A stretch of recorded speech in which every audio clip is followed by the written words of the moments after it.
house is back that way, Mr. K. Okay, check it out. Today I'm turning this $2 can of clams into a $1 million Clams Casino.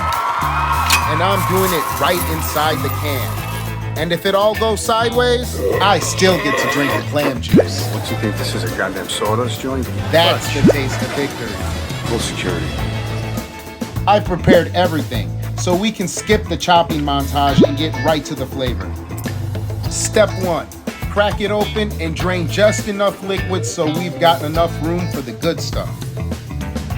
Onion, red and green peppers, and garlic. This is the foundation that's going to make those clams sing. And now for the crowning glory. Breadcrumbs and Parmesan cheese mixture.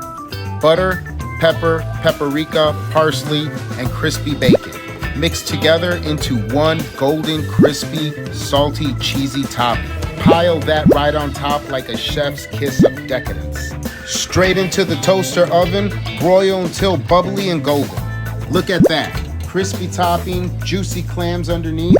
That's not just dinner, that's a $2 triumph. $1 million taste, $2 budget. That's how you win the seafood lottery.